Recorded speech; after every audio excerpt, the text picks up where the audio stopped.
Good morning guys. Ngayon guys, magluluto tayo ng ulam. Ngayon ang lulutuin natin ay simpleng fried chicken lamang. Ito po yung ating manok.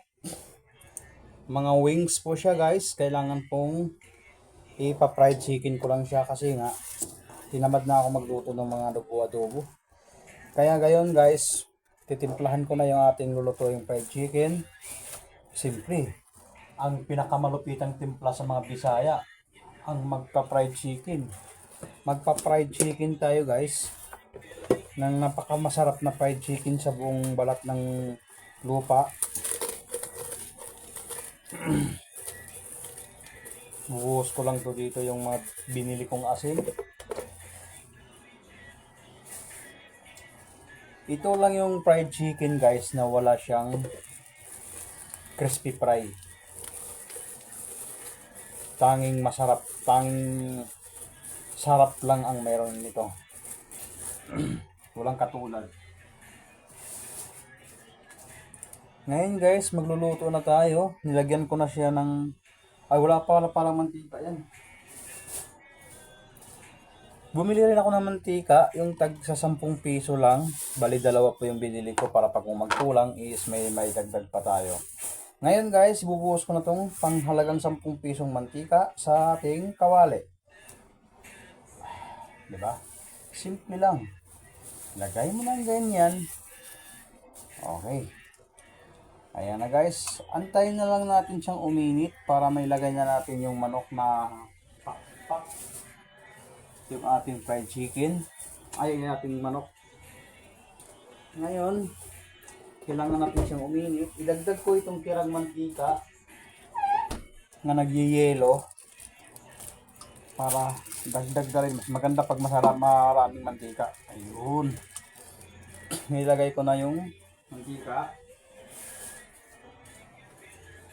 Ito po yung ating ipa-fried chicken. Ngayon, titimplahan ko na siya guys.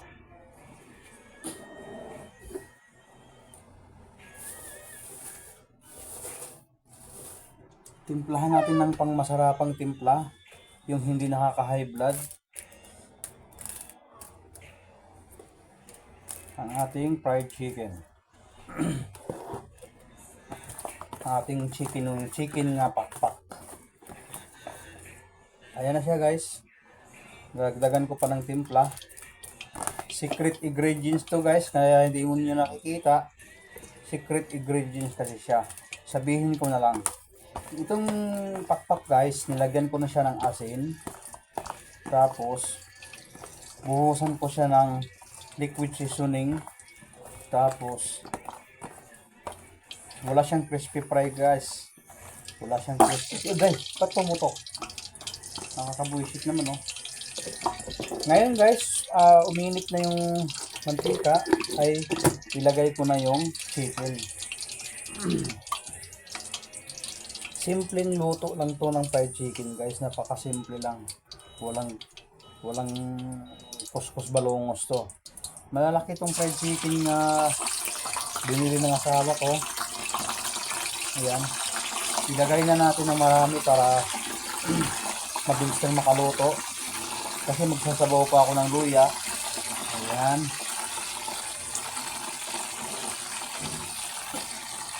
Ayan. Nilagay ko na siya guys. Ayan. Ilahat ko na to. Para takpan ko yung kawali. Mas madali siya kasi yung lumambot pag nakatakip. Ayan. Ayan na yung mga manok guys. Marami na siya dyan. Ang ating lulutuing fried chicken.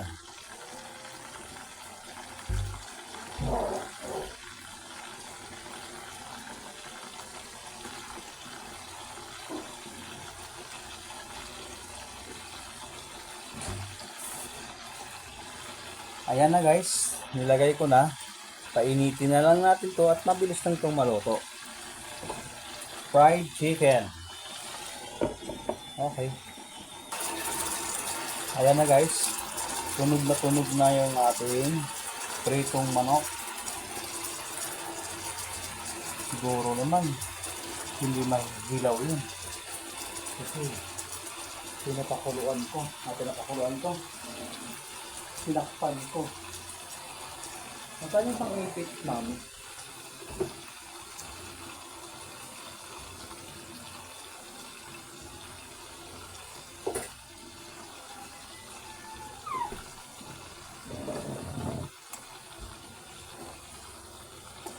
Ayan, huminto yung tunog.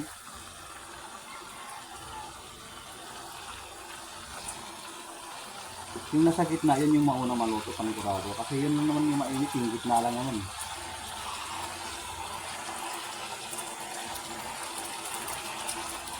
Sinama ko na sa lahat para lumambot lang din siya sa init.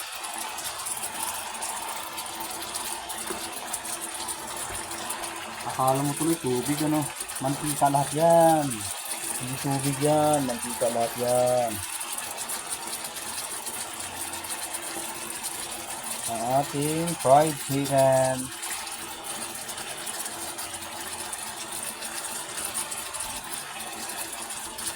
Yan. Tapos pa natin ulit. Yan. Yung bahaw, ilagay ko ito iba sa mainit para madali lang lutuin yun guys pag ganyan. Ayan na guys, nag brown na siya. Malapit na siyang maluto. Ilang piraso lang ba ito? Kunti lang pala ito. Isa baon ko. Kakainin yung isa. Isa lang pala kami nito. Ayan, nag brown na. Kunti na lang guys, maluluto ng ating fried chicken. Takpan ko siya ulit.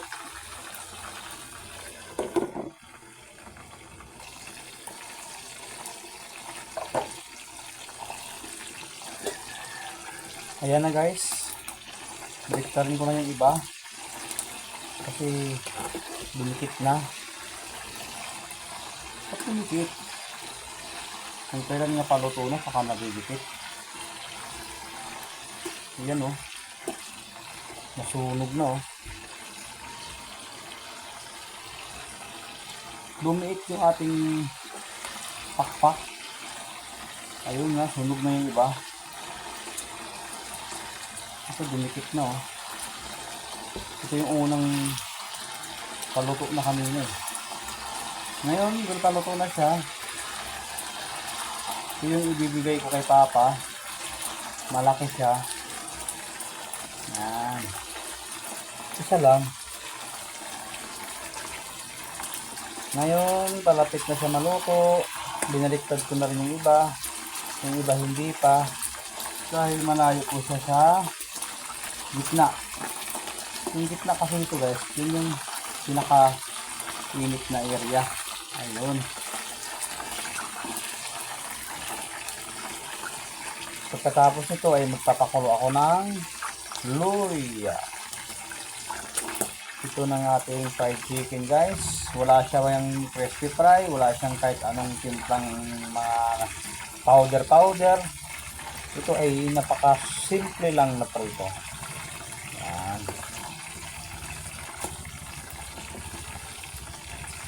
Simple prito lang yan. Daming mantika. Ayun o. Parang nagmamantika pa.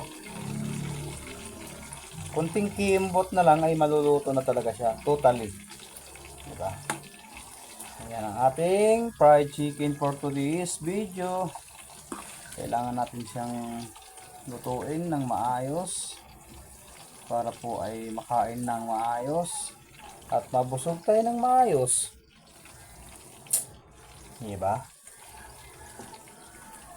Tatakpan ko siya uli para sa finish. Yan.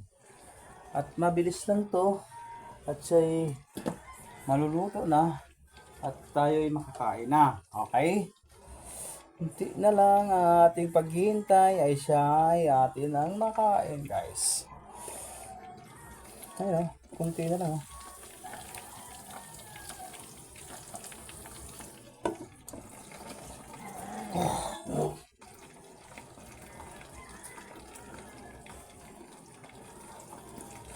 hanggang dito na lang ating video natin guys, and thank you for watching my YouTube channel.